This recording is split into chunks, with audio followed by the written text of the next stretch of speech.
Ready, set, go live.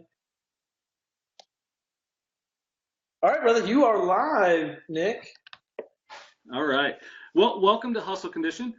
My name is Nick Berry. My co-host, Ken Starlin, with the beautiful mustacheless beard. Hey, there's a little stash there. It's just light. Is there? Oh, okay. And our guest tonight is Jay Noggle. I probably butchered that a little bit. You'll have to forgive me, Jay. Good. So, Jay, we know you from Entrepreneurs Roundtable. I know you're in video and radio, and you've done all kinds of stuff. What are you working on right now? Right now, I've got a current project, an upcoming project, and those are the main things. So, in the radio thing, that was a whole rabbit trail that I didn't see coming. And so, long story short, about 3 years ago or whatever it was, when we were in the Noah Kagan's monthly 1K course, I swore off local.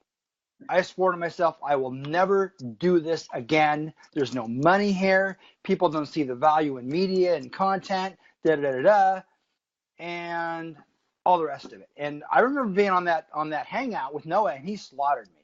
He's like, you're wrong. You're going off the wrong angle. You're making up excuses, whatever. And, I was just thinking about this today, as a matter of fact. And I think the problem was I was just 3 years too early, because think about what's changed in 36 months with social media, with business, with online marketing. And I'm in a small town on the southern Oregon coast. There are 70,000 people in my county, not town, county. Ooh. There's 30,000 people in the two towns proper that I'm in, okay? So there's not the slices of the pie are pretty damn small. That's why I bailed. But now, 3 years later, everybody and their dog is on Facebook. They're seeing the value. They don't have time to post, but they know they damn well better post. And so now it's a whole different critter. So I'm back in. So what I've been doing this last year is I acquired a client almost a year ago that is a local pre-owned car dealer. And his last guy that shot his pictures, ran his website, did his stuff, left. And I came in and picked up this, this situation in this system called, I think I mentioned, or it's called Autodesk. And you mentioned you're an auto manager with a like a group. Is that right? Yeah, I'm a marketing. Yeah, I do marketing for the entire auto group. Okay, so I do the same thing in a sense for one little pre-owned car lot. So I'm like the micro niche, and you're the big boy, right? Fair. And so right, and so that's been really, really good for me, because it's given me a chance to kind of reassemble into the community. And then last year, about the same time, I did a really short stint with a local radio station, which the guy ended up being kind of a flake, and he left the area and caused a bunch of problems. But it got me back involved with the community.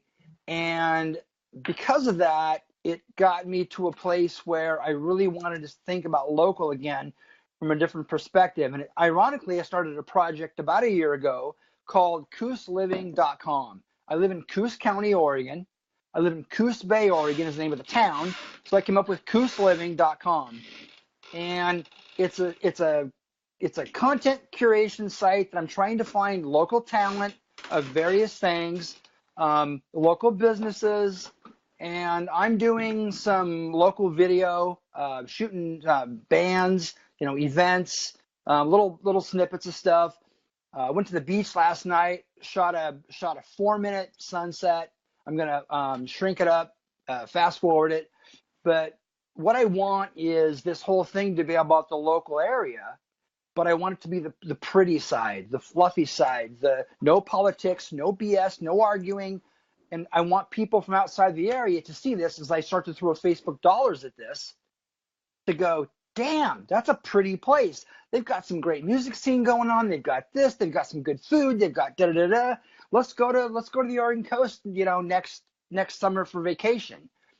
And I'm rambling on, but You're good. Nick, what's funny is I've got one tab on that site called Southern Oregon Coast Escapes, which is a rebirth of a website that I had back in 2008. And all it is video of our local beaches. Static video. No music, no, but the audio's there. And the whole point is I want a guy that's in Sheboygan or Des Moines sitting in their cubicle to find this thing and take a 2-minute break, pull it full screen, watch a 2-minute video, go to the beach, decompress, get away from all that bullshit so they can go back to work and focus again, right? That's kind of what I want the whole thing to be, is just an opportunity for people to just chill, because not everybody can go to the beach, I'm pulling this shit up right now. I was like, what's this website called again? So now, to be fair, it's a WordPress site. I do simple WordPress work for people, but it's a cheesy theme. It's very, very, it's like 2016 or whatever theme. So don't grill me or don't, Hey, on that. We're gentle. But Have you seen our site? I'm gonna What's the website? Somebody give me the name. Right. So I'm gonna change the theme and everything else and make it pretty later once I get some, some good solid viewership. But so that's the thing I'm doing locally right now. And then the thing I'm doing starting this fall is I'm going to start putting together a course on iOS content creation. So my URL for that is losethelaptop.com. I'm going to convince people that if you're creating content, it's time to get rid of the MacBook. It's time to get rid of the desktop machine. Go all iOS. All I use is iOS. I have not touched a desktop machine other than the car gig. I have to on certain things. Right. Right. But for my own stuff, I think it's been almost 2 years now that I've been all iPad Pro, iPhone. I'm doing this right now on my iPhone 8 Plus that I just got, and that's just how I roll. Dude, this is from my experience in IT. The iPad Pro is fucking legit. It is legit. It's more unless powerful. you're doing the super high end stuff like Mike Doyle's doing. Yeah. The majority of users, and I tried getting this across the head at Mm-hmm. my last IT position. Yeah. The majority of users can use a tablet. Yes. Connected. If they're doing spreadsheet work, give them a dock and a keyboard. Yeah. And a monitor. But I'm not a big iPad Pros are legit. Spreadsheets are the only thing I don't like on the iPad. So I have an iPad Pro, I have a MacBook, and then an iPad. And the only thing that bugs me on my iPad is spreadsheets. It doesn't matter what app I've used; they bug the shit out of me. Is it because? Well, that's because you need to get on a full screen. Well, but is it because it's the formulas and the difference between Excel and numbers, or do you use numbers on your MacBook? So I mean, I use Sheets honestly on almost everything because it's All Google right. and I can go everywhere with it, and it's seamless, and it can go to Mac users or PC users and everything. So I use Sheets primarily, and it's the functionality of Sheets on the go, because notes, docs, all that stuff. I mean, I'm cool with everything else. I can do just about everything on my iPad. I can do on my MacBook. Yeah, just that's about. my point exactly. Yep, that's my point exactly. I like I like the Coos Living. It's similar to what Jason's doing. Cool. With what his company, with his community. Right. Getting your community involved is huge. Yeah. And having things for your community to show off, even if it brings minimal revenue, that it keeps you the hustler in contact with the community. Right. And that site has 5 potential revenue streams, all separate. That's why I'm excited about it. And right now, it's just been me. I mean, I launched the thing a year ago. I didn't do anything with it for 6-8 months. At the beginning of this last summer, I started to get serious about it again, started to put content up, but it's just been me. But I want to find more content providers that I can showcase. And what I'm finding is a lot of people, like I got a photography guy, and I got a guy that has a YouTube channel on sustainability and doing your own home backyard orchard and, just kind of weird, obscure stuff, right? But they don't want to do the posting, and they don't want to do the social, and they don't want to do all that. So I said, hey, fantastic. You make me the provider of your content, the distribution channel, and I'll do all that for you.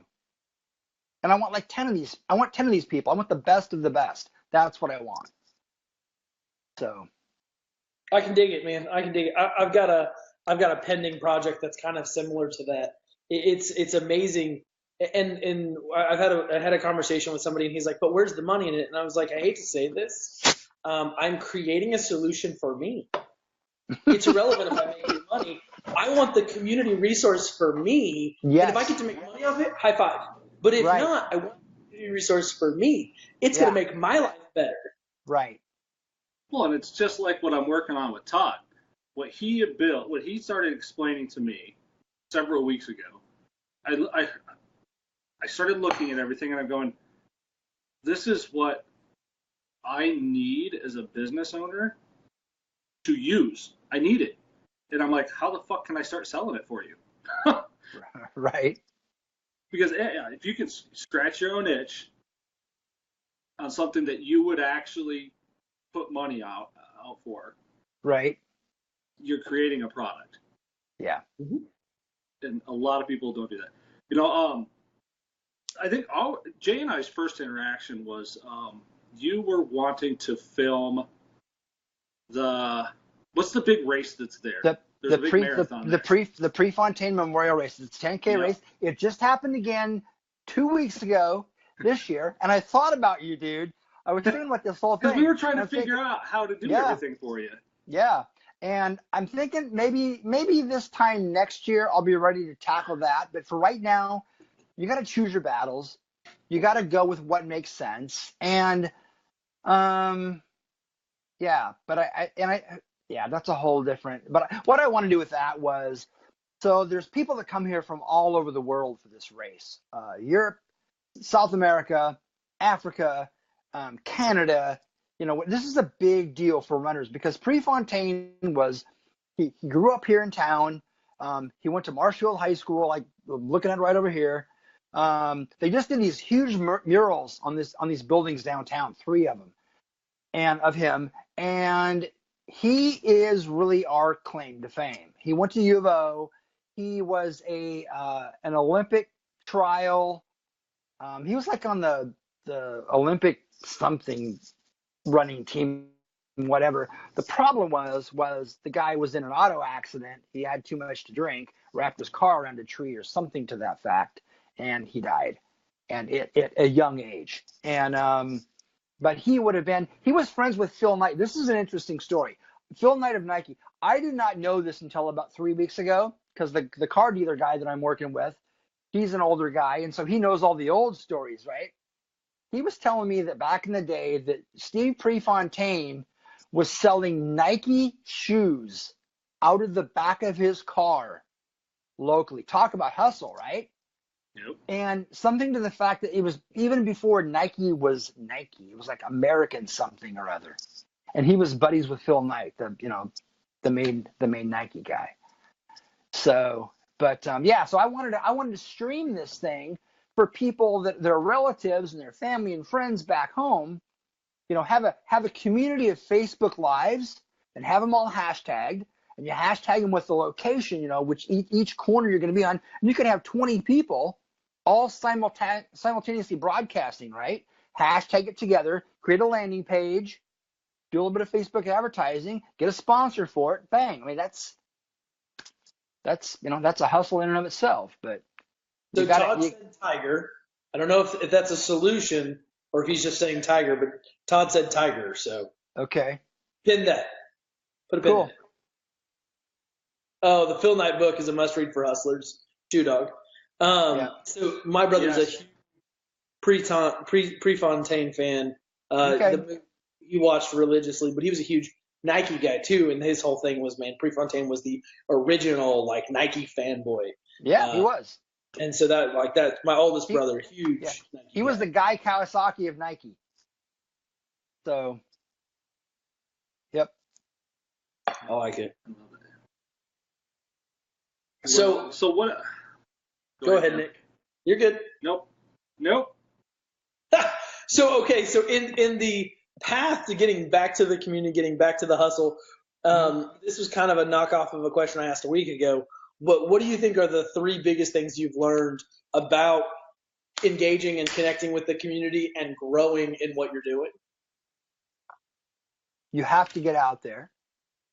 You can't sit at home. I was before this whole last year happened with me, I was a hermit. I didn't go out other than to the grocery store and, whatever. I was not involved. I didn't want to be. Like I said, I was just kind of done with local. And I had a couple of friends that I have in the state, in other towns, that I would spend my time, my leisure time, there. That type of thing. So I didn't interact with a lot of anything other than, my family and my boy and my parents and whatnot. But, it's all changed. So yeah, so you have to be active. You have to get out. It doesn't mean you have to volunteer for the, soup kitchen or anything else, but they've got to know who you are, right? And they've got to know what you're about. So the question was, what are the 3 things as far as? Well, we'll get there. Okay. We got plenty of time. Okay. So, yeah. So yeah, I mean, I'm just now getting back into being acclimated. Unfortunately for me, about 3 years ago, there's a brew pub that went in downtown, which is about 8 blocks from my house. And it's kind of it's what I call my 5 o'clock office. I've got a couple of coffee shops that are my afternoon office, and then the brew pub is my 5 o'clock office. It's where I'll go and I'll kind of wind up the day a few times a week and take my iPad and finish up a few things and edit a video or whatever else. And if there's somebody there that I either, know already or meet and strike up a conversation with, all the better. But I think you just have to get out. And I know that's kind of weird to be kind of removed and whatnot, but I think that all of us at some point in time go through this place where we're just kind of done. Yeah. We don't want to be involved with all that anymore. Well, it's funny. Go ahead, Nick. It's funny you say that because, like, we all know I will call anybody. I will walk into anybody's door. Don't care. Don't even care if I know the outcome is going to be negative. I don't care. I hate social environments like bars and coffee shops. Really? Yes. Wow. That's crazy. Just announced, Nikki and I just announced our engagement, so I'm safe to say this. I don't ever pick up women in bars. Never have. That's not my thing either. But it's like I don't even want to talk to them. If I don't know somebody in a social environment, I'm like, fuck this. I don't want to talk to anybody. It's too uncomfortable. But put me in a networking event in a bar. Fuck it. Right. It's all because if it's just social, I'm right. Like, I'm the autistic kid in the corner that doesn't want to talk to anybody. Right. Because it has to do with expectation, right? Yeah. If it's a networking thing, you're there about business and trying to drum up business and meet new people and exchange cards and talk about services and all that kind of stuff. That's a whole different thing than the social, dating thing, which is all about all kinds of weirdness these days. Well, and I think part of that is the networking. Everybody's there for kind of a similar reason. Right. And you're just there. When you just show up to a bar, you're like, this guy's trying to pick somebody up. This guy's trying to dance. Those girls don't want anything to do with any of these guys. Yep. This gal wishes I'd say hi. That gal wishes I'd die. It's such a different climate. And I'm the guy that I almost would rather not know what's going on and not have the unknown and just go try to make friends, because I'm the guy that goes in the bar and is just trying to make friends with everybody. My wife will account to that some days. But and I can be that guy, but then in a networking event, I'm like faulted because I'm looking for the guys I know. I'm looking for, what's up, Kyle? Right. How are things? Right. And it's kind of like this right here in Facebook groups and stuff like that. You've got those guys that and those are the guys I'm like emotionally and mentally invested in their success. Yep. So I want to know how those guys are doing. And, oh, hey, you're Paul's friend? Cool, nice to meet you. Goodbye. And Right. that's Because that's you gravitate towards the known. It's just a right. common human thing. And what's funny is the difference between the bar for dating versus the bar for a networking event. It's expected for the networking thing that 80% plus the people that go there alone. But going to a bar alone is a totally awkward situation, and that's why I haven't done it except for this brew pub, because there it's like a hybrid. It's social, but there's also business going on. Yeah. People, get to know each other. It's it really is in a sense becoming my cheers. The whole everybody knows your name kind of a deal, and that's a whole different vibe than some meat market type of a thing. So anyway, Yeah. That's awesome. Oh, hey, I got a cat visiting me tonight. Great. nice. That'll be fun later. So, so you're right now. You have Coos Living. Yep. You're doing the marketing thing with the auto dealership. That's my main deal. I do like 15 hours a week with him, and that's just Yeah. kind of what we agreed upon, because I told him, it's like, look, I can't be anybody's bitch. I just can't do it. It won't work. You'll be miserable, I'll be miserable, and I know myself better than that. So I said, let me come in, I'll do what I got to do. We'll get it done. If we got any new projects going on, we'll figure that out. But I got to have my time to do my stuff. Fair. So you do 15 hours a week? Uh-huh. That's pretty solid. I mean, that's pretty probably spot on. You probably you can accomplish all the stuff at hand. You get to touch the new stuff a little, but you're not just hanging out. Nope. I'm not a big fan of hanging out at work. No. I don't like to be there just to be there. I'm there for a purpose to work, and then I'm gone out. Right. Exactly. Yep. And that's I would encourage more people to try and find that type of a situation, because the problem, because I've got my own Facebook group on side hustling, and it was a group that spawned out of another huge group on reselling. People that buy things to sell on eBay and Amazon to make a profit off of. And the thing I learned was, over the course of, I spent probably 3 years in that environment with these people that I met online. And the biggest thing I learned with that is that if you're doing business online and you're trying to sell information products and all the rest of that, you have to know your audience. And for whatever reason, the guy that owned the group, I was kind of his left, right hand, whatever.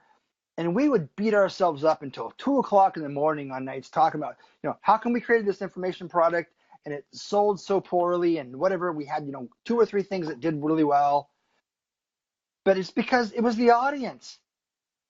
They're people that are looking to make money. They don't have any money. They don't want to spend any money because they don't see any value in information. They think all information should be free online. Right. It's a scarcity mentality as opposed to an abundance mentality.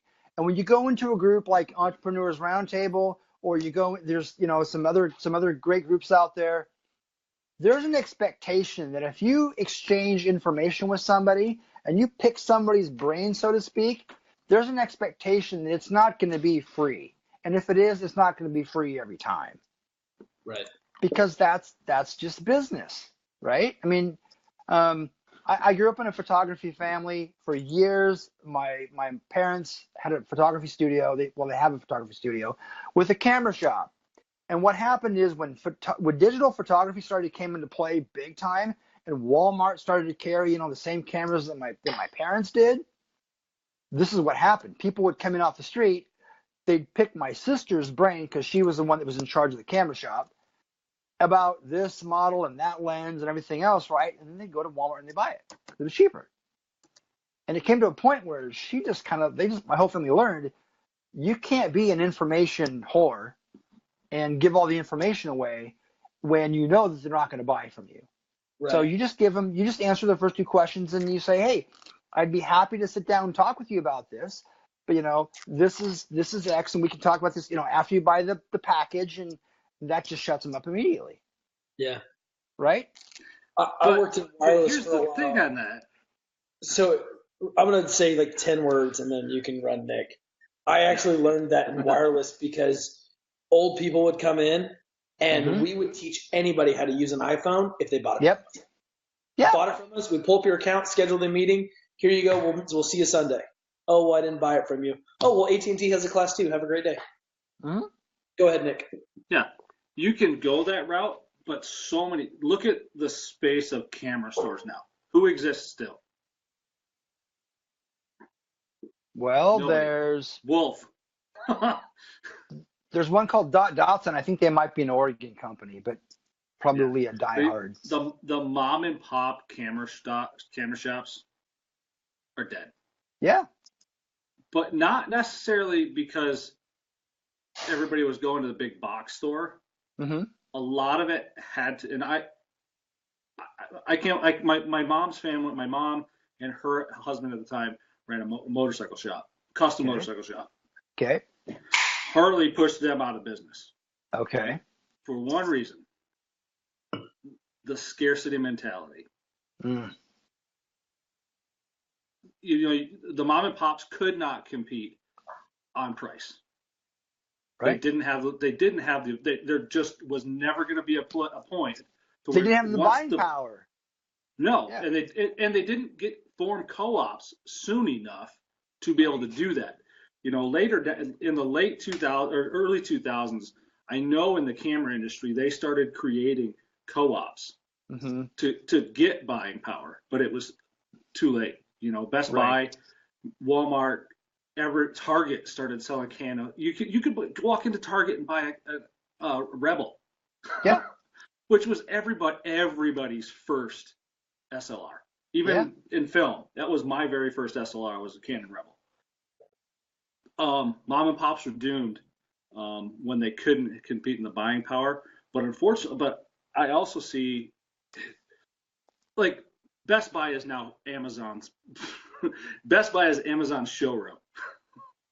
Right. Absolutely. Yeah. Good point. You know, the shark has gotten bigger, right? And I've said it for years. It's just a matter of time before Jeff Bezos walks into Best Buy in world headquarters in Minneapolis, says, "You're mine. I'm buying you." Right. Because they're already coming. Why not have the physical store like they do with Whole Foods? Right. Now, what's funny about that is that up until about, 3 years ago, for a year or so plus, so in 2011, I went through a divorce. And then right after that, I went to work for Radio Shack part-time because I had a local video production business back in 2006 to 2010. Some things happened right prior to the divorce, which caused the divorce, and I had to shut everything down, and that threw me into a tailspin and everything else. But so I ended up going to work for Radio Shack, and I wanted to go help people with technology because that's what I know. And Radio Shack wanted me to sell contracts and batteries, and I said, "F this. This is not going to work," right? But I had this when Radio Shack went bankrupt. I had this plan that just like popped into my head, and I thought, "No, wait a second. Radio Shack is typically in hideaway little areas all over the country, right? Best Buy is in major metro areas. Best Buy's got all the infrastructure set up. Why doesn't Best Buy buy all the Radio Shacks, paint them blue and yellow, call them Best Buy boutiques, use their warehousing structure, which they already have, for everybody, and that way little towns like Coos Bay get to have access to a lot of the popular Best Buy products for the same or about the same price, and everybody wins." And I told my Radio Shack manager that when they were going through the thing, the bankruptcy, and he's like, "Damn, that's actually a really good idea."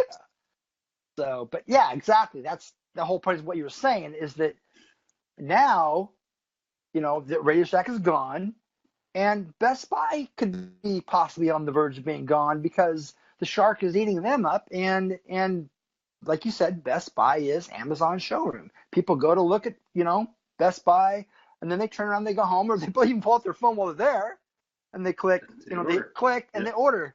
Right. Well, and I don't even think it's just Best Buy anymore. I think there's an aspect of Walmart where people are going to Best Buy and they get on their phone and go, oh, wait, Walmart has this? What the fuck am I here for? Fuck you guys. Right. Yeah. But Walmart is definitely not the cheapest, especially these days in hard goods. It's No. that, but they're branding themselves as that. And Amazon's not even the cheapest. I mean, that's the whole reason FBA works, Fulfilled by Amazon works, is because they're not always the cheapest at everything. Right. That's one of the funniest things I've found is that they will have some products, especially like home good products, like soap, shampoo, toilet paper, paper towels, diapers, the normal everyday necessities. Mhm. They'll have those at a premium almost because they'll ship them to your door and they'll do it every single month if you click the button. Now, if you click the button and you subscribe, you get a discount or whatever. But I mean, I've looked at enough of these, and I've shopped them at the store. I'm like, okay, I don't mind buying my shampoo from Amazon. What's cheaper? Oh no, it's not cheaper on Amazon. Why would I ship it? Why would I wait for it? Buy it now. Let's have it. Right. Yeah. Because there's two different aspects to buying online hard goods. There's convenience, which you have to pay a little bit more for it, because it's a have to have purchase, right? Right. And I don't buy any of those things online. I barely buy anything online as it is because I'm the kind of guy that I want to go in and I want to walk home with it. I just bought some stuff for my iPhone. I bought there's this company out of Seattle called Moment Lenses, and they make lens attachments for iPhone. Stellar stuff. I bought 2 of their lenses, and then I bought a little accessory USB mic, and that's what I use to shoot all these music gigs, the beach videos. All this stuff is my iPhone with these accessories. And I got headphones on, I got all this stuff, lights flashing, all this stuff. People walk up to me and they look at me and they go, "What the hell are you doing?" And it's like, you don't understand. This stuff has way more power than my Sony VX2000 standard definition mini DV camera had, you know, but it was big and it was impressive and everything, right? You know, back in the day. It's a different world, and it's a different world all the way around. It's a different world in how we shop. It's a different world in how we think. It's a different world in how we buy. It's a different world in how we obtain content and the content that we obtain. Have you guys ever read Long Tail, the book The Long Tail? No. Whole theory is, so I grew up in the 70s and 80s, and yeah, I'm that old. So back then in high school, we all watched the same 5 movies, listened to the same 5 bands, listened to the same radio station, read the same few. But the whole point was content in media was controlled by a gatekeeper via CBS, Sony, whoever the entity was that controlled the distribution channel, right? These days, that's not the case, because the long tail, if you're an indie band, you only need 1,000 true followers to make it. Yeah. But back in those days, you didn't get past the gatekeeper, so you couldn't get in the studio to cut your album. Right. It's all changed. So, if you're out there to make $1 bazillion in your thing, chances are it's probably not going to happen even today. But if you want to make a living at your thing, if you're a musician and you want to create a side hustle, if you can't make that work, you're either a shitty musician or you don't show up to gigs, you don't follow through, or you're a douchebag, right? Yep. So I just posted a link to that. 1,000 True Fans is what I want to do with Hustle Condition. Okay, exactly. Yeah. We're having some issues getting guests and stuff like that, and we're like, we have to continue to do it. We have to maintain consistency for one reason, so the audience knows we're gonna be here when they ask, and that's part of getting to 1,000 True Fans is being there, doing the work. Yep. No matter how. A couple weeks ago, I was like, I don't feel it. My brain's not here. Right. And I told Ken, I'll get on once we get on camera. It'll be there, and it was. I just had to get there. Yep. And know this, that I gave him about 1,000 reasons not to. I was like, I got it. There's 2 of us. It'll be okay. Take your day. And he's like, nope, nope, nope, nope. Fuck it. I'm on. Right. All right. Yep. Do it. And we did it, Yeah. and we had a good show.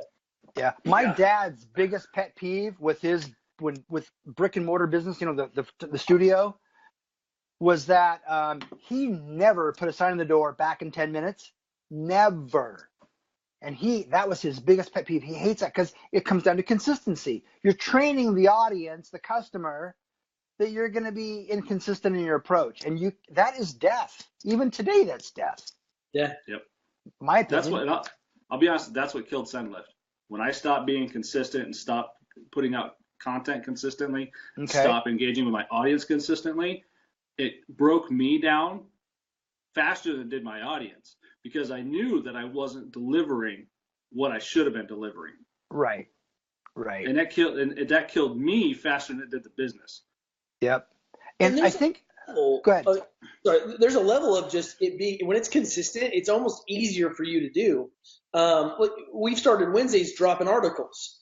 We just had to get in a rhythm, and here we are on the second week, and I've already got next week's wrote, and it's like it's just an aspect of being in that rhythm. It's like swinging for a putter, and once you get out of rhythm, it's hard to pick the putter up. Yep.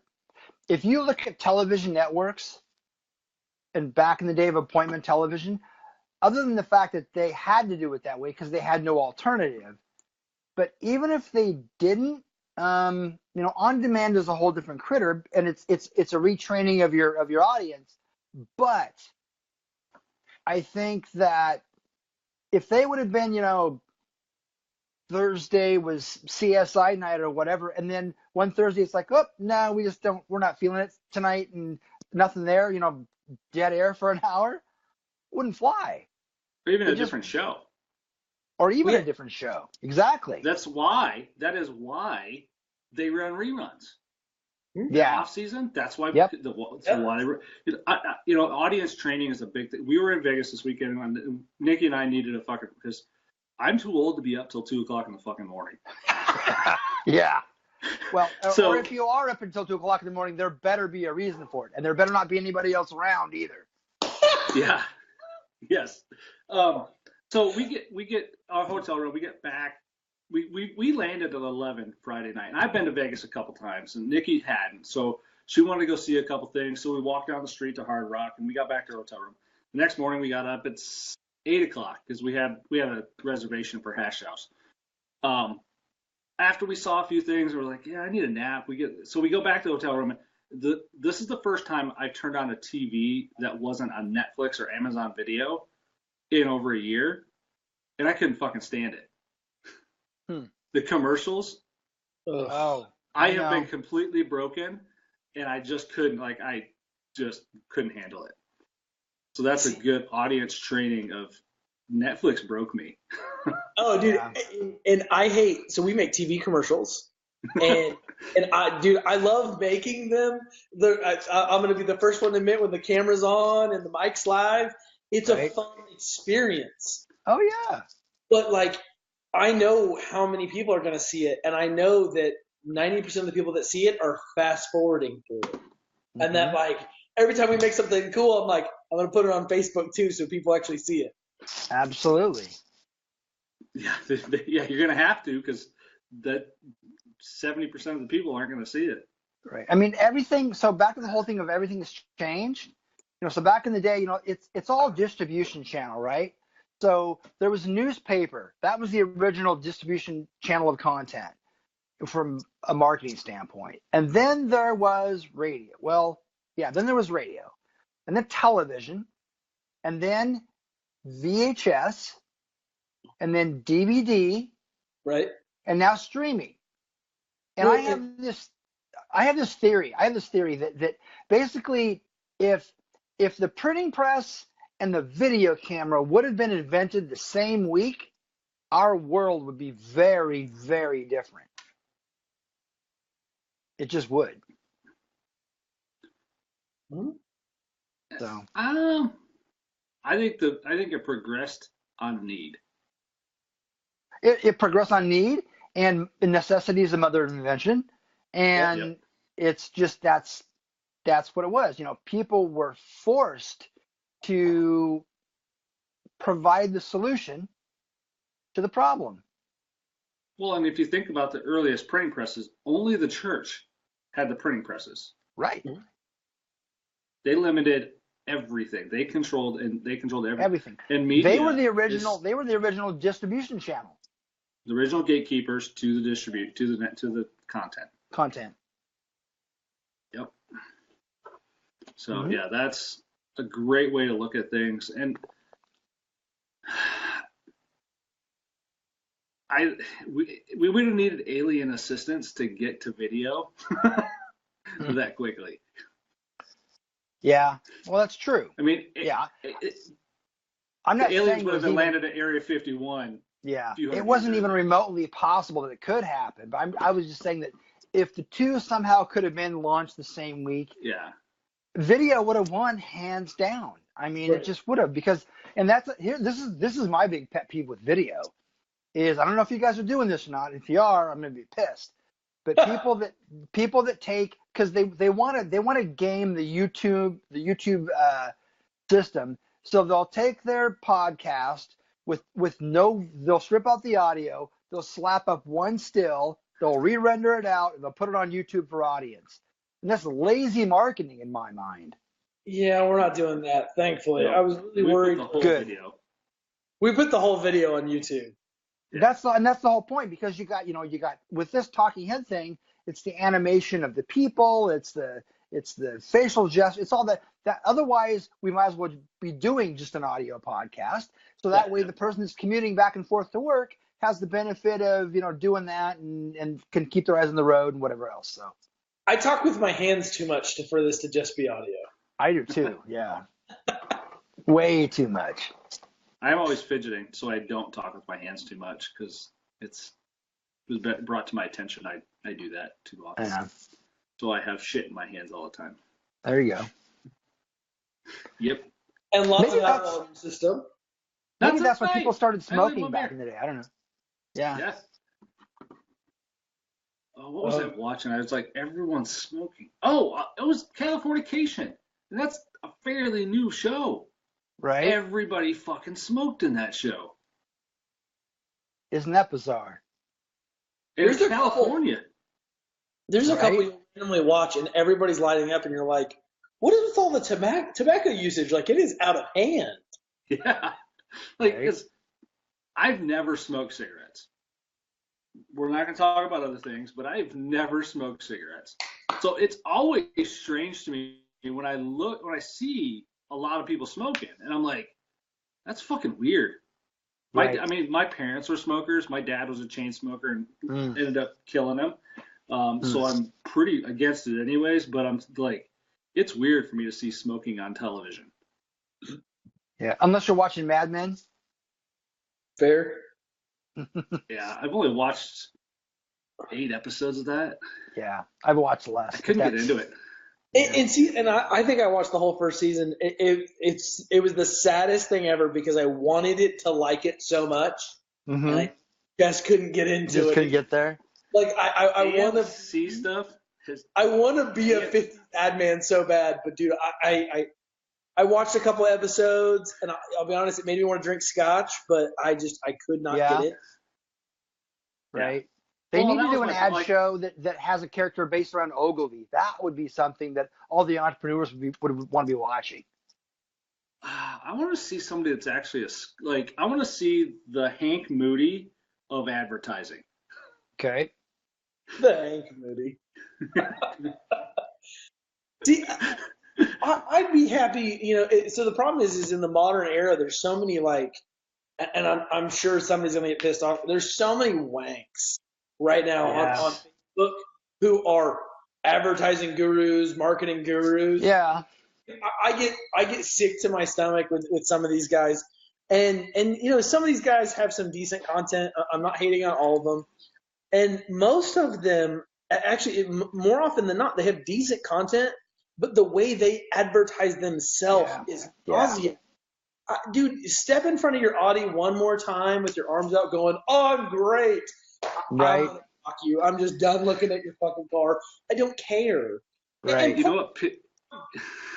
I'm a car guy. Like, dude, I live around cars. Cars don't impress me because I know how many dudes are car poor. It does not impress me. Right. Or it's a lease. It's a month lease. Yeah. Yeah. They went to or, Vegas or, and they or rented a car for a week. it's an enterprise rent-a-car. Yeah, exactly, for 2 days or whatever. Yes. They got the hottest model they could get off the lot, the enterprise lot. For $200 a day. Exactly. Yeah.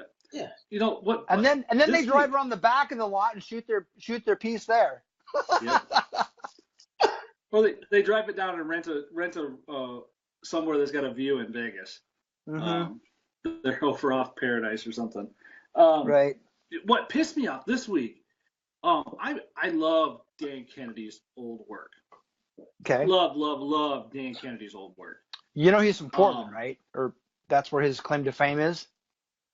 Yeah. Well, and GKIC's Portland, out of Oregon. Chicago now, right? Yeah. Yeah. I think But GKIC's. his White and Kennedy agency was in Portland. Yeah. Way back in the day. Yeah. So they're now running cartoonish ads of Dan Kennedy for GKIC on Facebook. Really? Yeah. I saw that and I was like, I've lost all respect for GKIC because it's not disruptive in any sense. It is not disrupting my fucking feed. It looks like every other piece of shit ad on the Facebook feed. Right. You know what, dude? I don't mind. So, like, I love Doyle's animation, and I love, like, animation in general. Yeah. Like, there is something about good animation. I am done with, like, 3-year-old kids cartoon. And that's because I have a bunch of kids, dude. I am numb to the kids cartoon. So I see it, and I just go, oh, God, get it off my Facebook. And it's so overused right now. Yeah. Everything is. Seth Godin said marketers ruin everything. So whatever the hot topic is, right? It runs its course. It does its thing, and people get tired because everybody's using. I was looking at people's Facebook profiles, from sponsored posts and whatnot. And correct me if I'm wrong, but for the most part, it looks like everybody's profile, landing page, graphic overlay was created by the same 2 people, and they're all so sameness looking.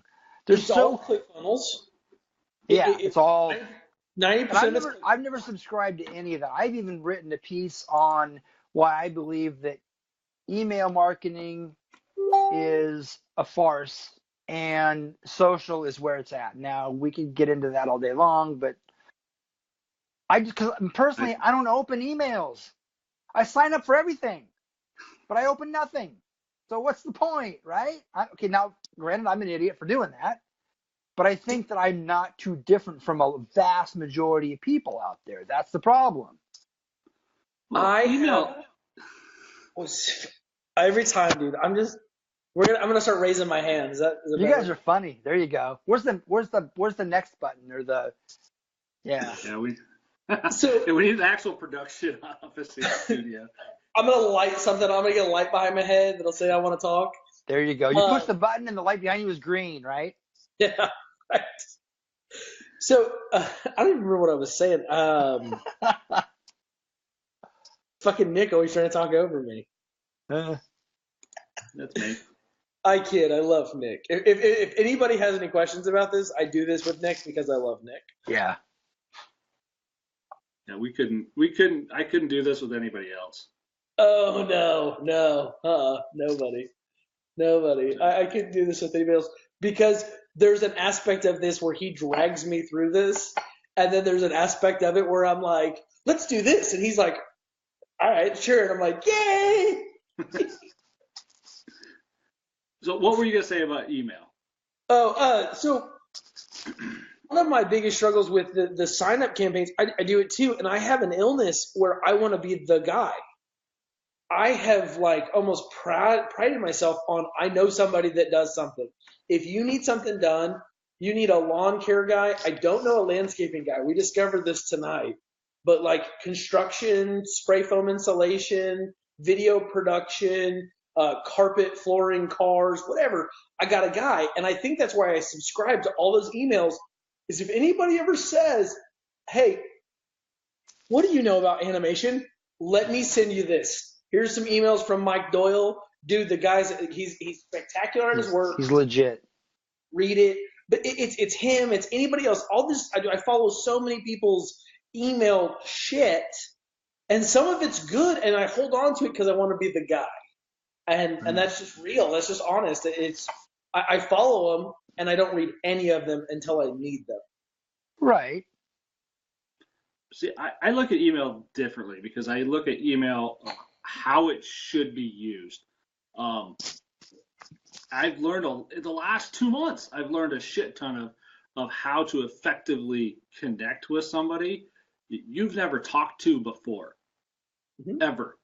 Mm-hmm. Someone who will not pick up their phone, who will not answer text messages, who will not, even if they signed up for your fucking email, won't fucking click a link.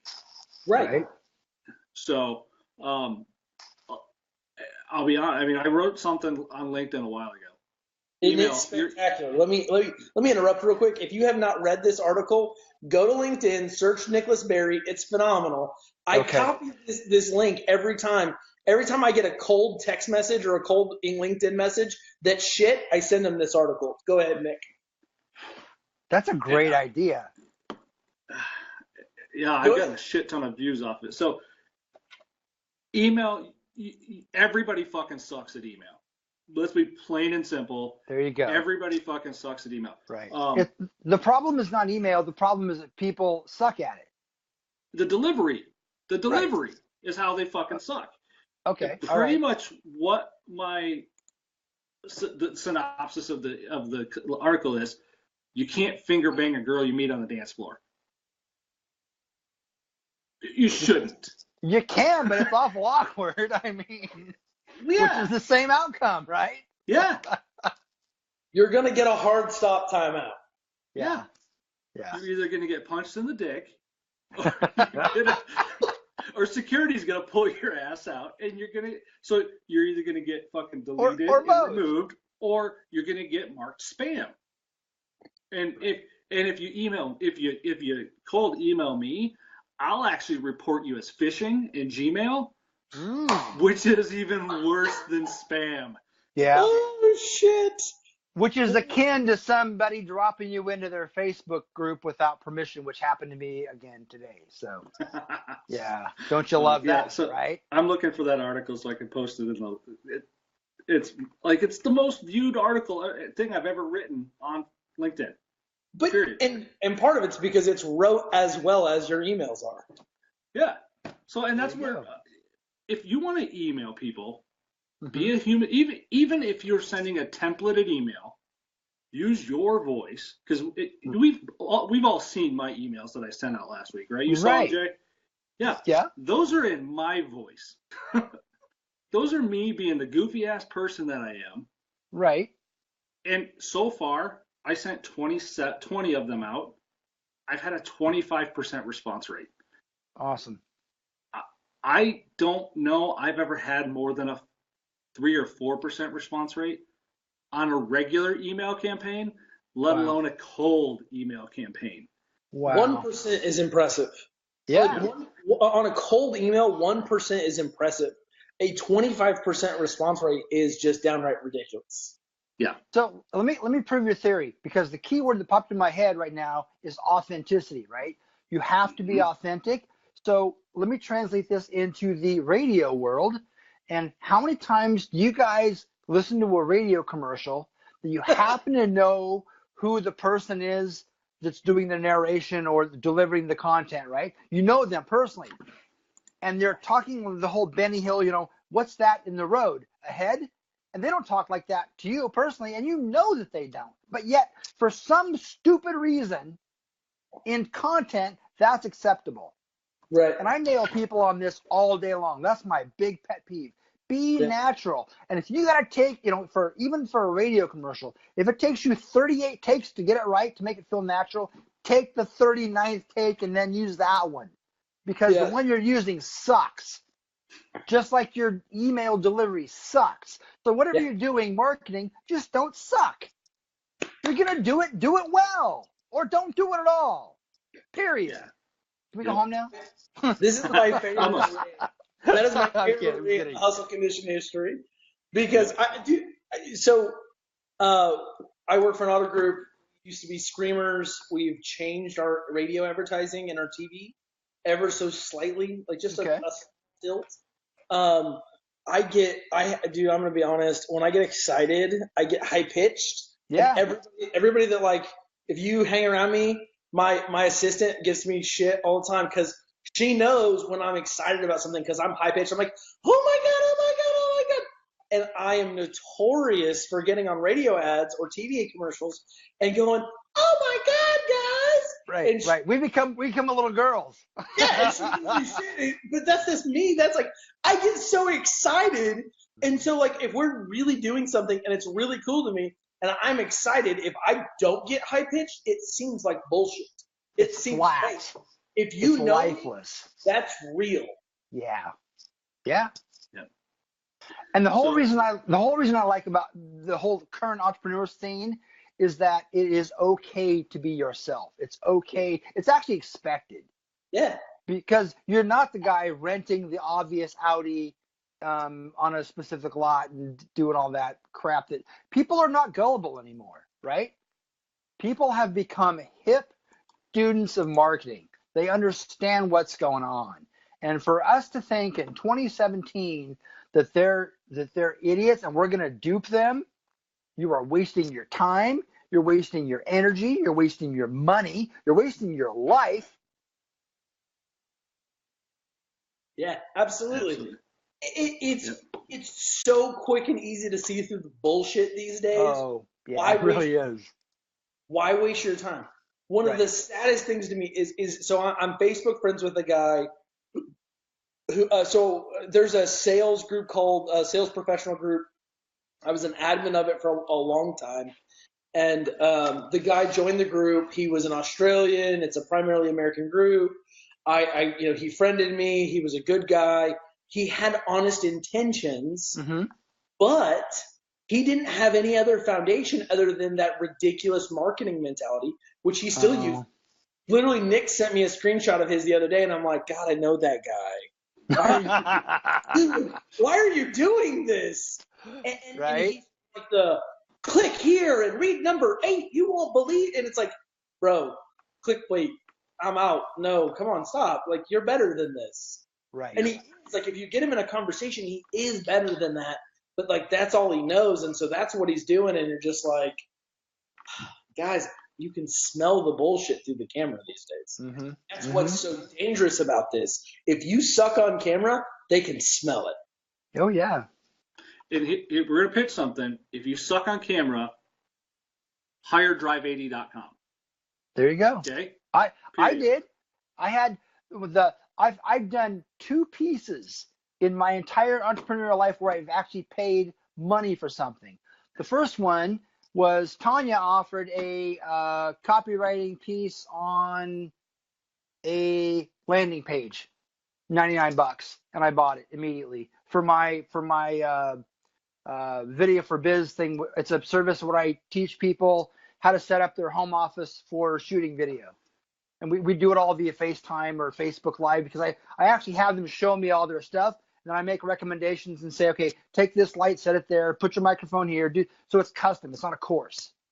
You can't do that kind of thing because on a course, you can only take the principles and hope you come close. Right. So with what I'm doing, it's like I'm actually teleporting myself into their home office in Des Moines or wherever they are, right? And I'm showing them. That's using the technology for what it's designed to be used for, right? And I love that. So Tanya was one, and then Doyle offered his $99 logo service, and I had him do one for Coos Living. I'm using that for all of my email. All of my email. That was funny, Freudian. For all my video stuff as my little logo bug in the corner when I do my video pieces. Nice. So yeah. Yeah. Well, and it's courses don't always fit what's available because my video space is an old brick garage that's been walled over. It's an old tuck under garage. That's my video space. A general recommendation for this space will not work for Ken, who's in his dining room. Right. For you, who's in your actual home office. I'm actually in my dining room, and I'm not showing you the rest of it. So mine's anything left of here is storage. Right.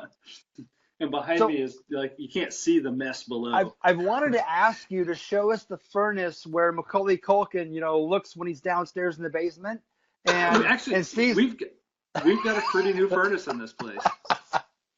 Surprisingly, this house has a pretty new furnace. All right. Yep. And it's not because this was literally the garage up until about 6 years ago. Okay. It was just the old tuck under, and the city paid the previous owner to wall it off and backfill it because it kept flooding and backing up the stormwater drains. So we're at an hour, and we're way past where it's not an issue. Don't worry. I have nothing to do. Nikki's probably asleep already. So I do want to get to because our goal is to chop everybody's answers up and have it as a video. That's something I want to do. Right. When we can pay somebody to do it. So, first off, what is your definition of hustle? I was thinking about this earlier because when you guys mentioned that, and so I grew up in that whole 70s era when hustler meant several things, and they all had bad connotations. There was the magazine. There was the whole Chicago hustler, gonna take your money kind of a thing, right?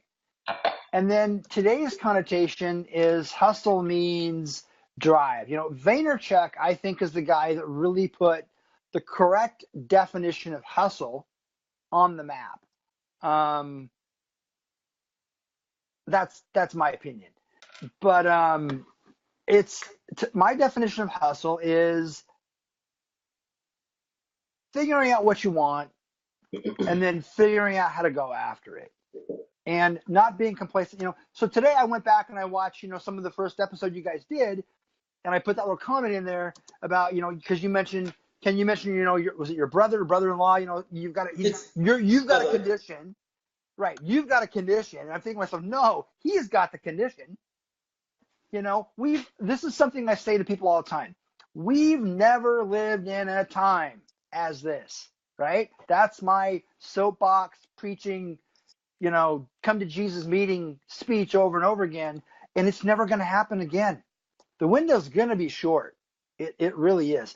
The internet's going to continue to grow and progress and everything else, but this window, I think, is fairly short. And if you have a little inkling of trying to do something and you're not doing it now, it's never going to happen for you. I would even say it's short. The window's been open for a really fucking long time. I mean, I grew up in a Prodigy. My very first introduction to the internet was Prodigy, pre-AOL. Me too. 1200 baud modem. I was figuring out how to copy my games and sell them to people in my Prodigy boards. Genius. Genius. Because I had my PC and then I had an Amiga. The Amiga is what had all my Dirty Blackjack games on it and all the porn on it, like Leisure Suit Larry games and all that. Okay. And my cousin who was in the Navy left me. Like he shipped off and he said, my computer's just gonna rot. You want it? And he brought me this Amiga 2000, which I was 14, so that would have been 1992. The Amiga 2000 was the fucking MacBook Pro of today. Okay. And so that was my introduction to the internet, was Prodigy. Right. I was trying to figure out how to get paid. There's a level of the hustle that's always been there. There was the guy that was selling bread on the side of the street after he got done crushing flour all day. Right. I mean, there's an aspect of the hustle that's always exists. This is the time that I think it's the easiest to do something. Right.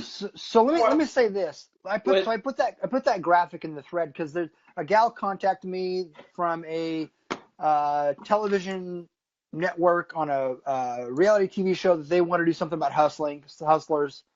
Right. But the examples that they put were kind of what I would call like one-offs. Something you could do today, and then tomorrow you do something else different completely. And that's really true. The original version of hustling, to me, to validate what I'm saying, to me, hustling is taking something and working it. It's like dough. It's like handmade, and you knead it and you work it until it becomes that finished loaf of bread, right?